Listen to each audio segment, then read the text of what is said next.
And it just feels like no matter what you do, no matter how many times you go to the doctor, it's just not going away. You just can't figure out why. Usually this is a sign that this is a more spiritual thing versus a more physical thing.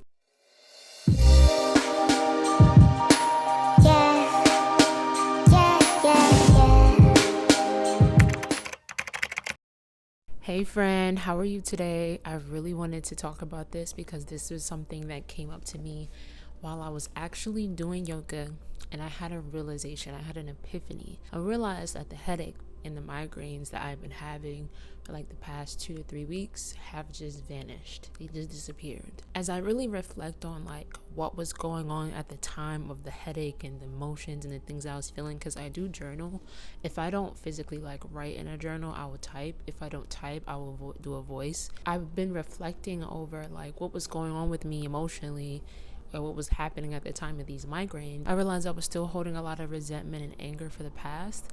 And when I finally, if you looked at my last video, I talked about how I got into an argument with someone and had a conversation with this person about what happened.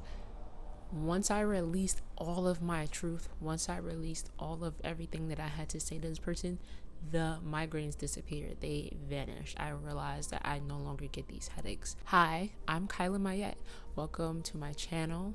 If you are new here, please come on in, have a seat, take your shoes off at the door.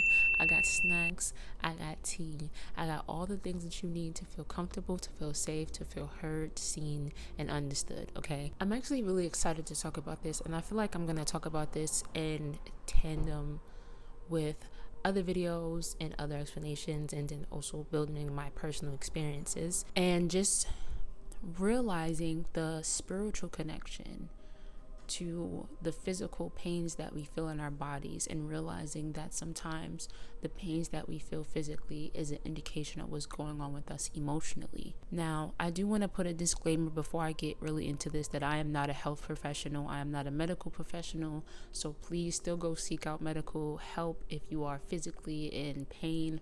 If you are realizing that something is wrong with your body, I would suggest still going to the doctor, still asking a professional.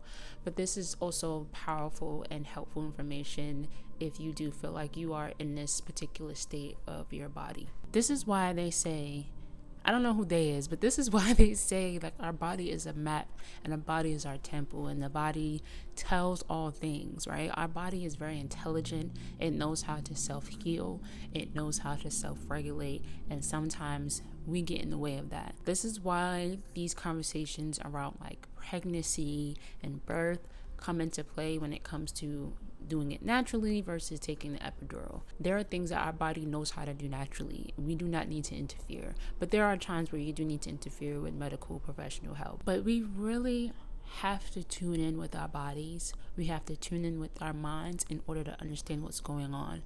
And a lot of times our bodies are already telling us that there is something going on with us emotionally. A lot of times we don't listen. We think it's just a headache, or we think it's just a stomach ache. We think it's just the eye twitch, or your knee is hurting. Of course, somebody wants to start mowing their grass when I start doing a video, but it's alright. And of course, naturally, when we notice that there is something physically wrong, whether it's a headache that hasn't gone away for a few days, we then go to Google and we look up the symptoms, or we look up to see what it might be, or we look up natural remedies or solutions for the pain. And then we do things like we go to the doctor, we do seek professional help, and sometimes we do get the solution and we do get the problem. But there are times when we go to the doctor or we take that over-the-counter medicine and it's just not going away. We notice that the pain is still there. Sometimes it might worsen, it might be better on different days, but some days it comes back and there's always something. And for some reason, the doctors just can't seem to figure out what the actual issue is. And you are trying very hard to understand like why you still have this headache, why you still have this migraine, why you still have this tummy ache, why is this still in pain. And a lot of times when we look up the symptoms, it takes us in a wormhole and a dark hole of symptoms and ailments and all these diseases and all these things that could possibly be wrong with you. And now you're freaking out, and now you're just like, okay, at this point, like, I'm scared. And then we get into the fear mongering, which actually adds more to the pain in our bodies. and it doesn't help us at all. And it just feels like no matter what you do, no matter how many times you go to the doctor, it's just not going away. You just can't figure out why. Usually this is a sign that this is a more spiritual thing versus a more physical thing. So I actually looked up what parts of the body affect, or what emotions affect the part of our bodies. And I wanted to quickly go over it because I think this is very powerful information to have, because now it kind of puts the control back into your hands. Now you kind of understand what's happening within your own body, which gives you more confidence to feel better and give you more confidence to know that you can actually heal yourself. So according to healthholistic.com, they have this great article about the organs and the emotions, and they talk about the stages of illness. Number 1 is being the wrong mindset. Number 2 is incorrect interaction with the world. Number 3 is homeostasis and disbalance. 4 is metabolic disbalance. 5 is symptoms and disease. 6 is the terminal stage. They get into real detail about not only what affects which organs, which emotion affects which organs, but I think they even go into like the particular foods and herbs that you can take to kind of heal, or to heal these issues. How with grief and depression actually affects your lungs and large intestines. It talks about how fear is the emotion of the kidneys and the bladder. This is why sometimes when you see that people get scared, they like piss themselves, because it affects your bladder. You also have worry and nervousness, which is the emotion of the spleen and the stomach. And this is why they'll say like, oh, I have butterflies in my stomach. You have anger and frustration. It's the emotion of the liver and the gallbladder. You also have happiness and joy, which is the emotion of the heart and the small intestine. Because not everything that you feel in your body is always negative. You know, when you feel happy, you feel it in your body, like you feel like elated, you feel hype, like you feel good, right? If you just do a quick Google search, you will see how the emotions connected to the body parts. And it says how anger is also associated with the head and with the chest. Disgust can be felt in the mouth and the stomach, which is why it triggers responses in the digestive system and the throat. You also have sadness, which is felt in the throat as well and in the chest. This is why people can literally pass on from a heartbreak. And then you have shame, which can be felt in the face and the chest. Then you have happiness, which can be felt all over the body. Like I said, that elated feeling, right? Having this information and knowing all of these things can really play a big factor in your life and really put into perspective what you can do to heal yourself and what you can do to fix the issues that you have with your body. I know this to be true too, because I've also experienced this in my own life. As I was looking up like what emotions are a part of which body part, I started to realize it within my own life, in my own history, not only the relationship with my body and the relationship with myself, but also relationship with others. There was a time where I had an intimate experience with a guy, and after I had this intimate experience with him, right before it ended, I started to feel this pain in my left pelvic area, like right in that crease between my thigh and my pelvic. So I actually went to my school's nurse, my school's doctor. She was just kind of like, oh, like it's fine, it will go away in a few days, like everything is fine. And that few days ended up turning into a few years. This is when I first started to get pap smears, and I started to like really go to the doctor and be like an adult. I remember going to my gynecologist, and I told her about this issue that I've had for like, at least at that time, for like 2 years. And I told her how I had this pain there that like no one could figure out what was going on. And I got the pap smear. So I got the pap smear, and I've been getting pap smears, and nothing. There's nothing there. There's nothing there that indicates like cancer or anything that can show like there's something wrong. And then I started to realize this is something more spiritual. I still didn't fully comprehend that this was something more spiritual. I thought maybe this was just, it would just go away if I just ignore it. It would just go away if I just, pretended it wasn't there. And there were days it would go away and then it would come back. And I thought maybe it was like the food I was eating or the things that I was doing. I started to do yoga. I started to eat better, and I realized that it wasn't going away. This also pushed me to get into the chakras and how this also tails into the chakras. Now, we already know with the sexual energy is connected to the sacral chakra. So that means that's telling me that my sacral chakra, I was actually need some healing.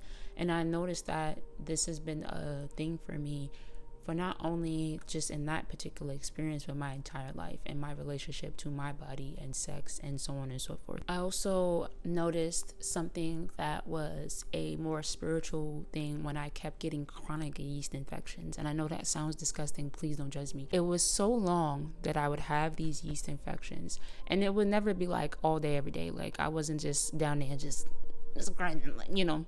It will like schedulely come back on certain days, and these are the days that were connected to these particular experiences with these people, or where emotionally I was going through something, and it will come back again. I went to the same gynecologist, and she would give me everything that I need, and it would go away. It would go away. I wouldn't have it for like months, and I would think like everything is fine, and then something will happen, or I get triggered, or emotionally something will come up, and then boom, it'll come back. And for some reason she would tell me like, yes, it's the dairy, yes, it's this. I remember I spent so much time cutting out dairy, and if you know me personally, you know that I love cheese, you know that I love dairy. It was just in my mindset that it was the food I was eating, it was the things that I was doing. It has nothing to do with me emotionally. Emotionally, I was drained. Emotionally, I still haven't healed from the trauma from the first interaction, or from every interaction that I've had.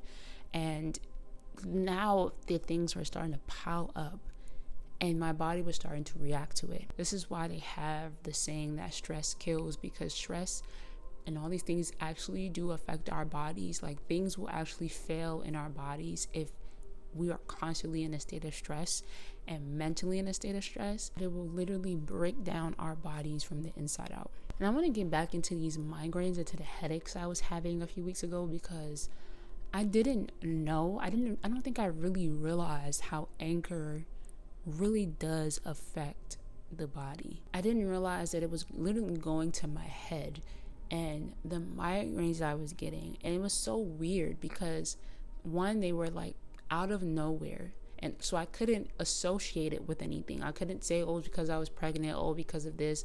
Like I couldn't pinpoint like where this pain was coming from. I thought like maybe I wasn't getting enough sleep, so then I fixed my sleep schedule. Nope, still have the migraines. I thought maybe I'm not eating enough, or maybe it's the type of things I'm eating, so I switched up my diet. Nope, still hurts. The fact that I had actually did not hold my anger in, and I actually spoke out my truth to this person, my headaches disappeared. And I started to realize this is deeper than just me not getting enough sleep, or deeper than just me not eating the right things. Like this is something that I was carrying emotionally. I don't know if you guys ever watched 13 Reasons Why. I actually read the book in high school, but I watched the series on Netflix when it first came out. And I don't remember what season, but I remember Bryson. It was an episode where he did yoga with his mom. He did a particular pose, and he just busted out crying. Like he just started crying, and he started bawling. Inhale, lift your torso.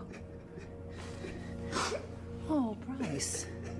And that's because like emotionally he was holding in like a lot of guilt, a lot of shame, a lot of probably anger within himself.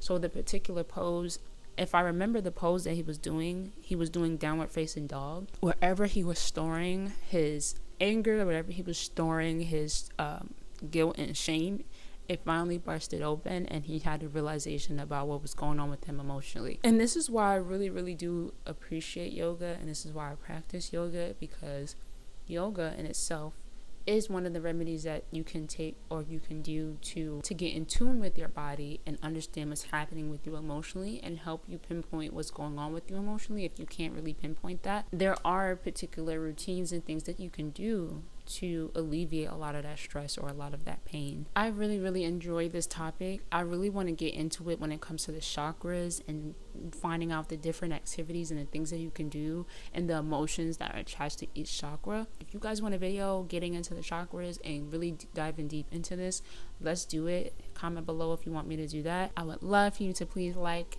this video, please share this video, subscribe if you haven't already, and comment below what else you want to hear from me. Comment below if you have any experiences yourself, as well as please go check out my Etsy shop. Please go follow me on my social medias. I have it in the description box below, and I hope you guys have a great day, and let's continue this conversation. Okay, bye.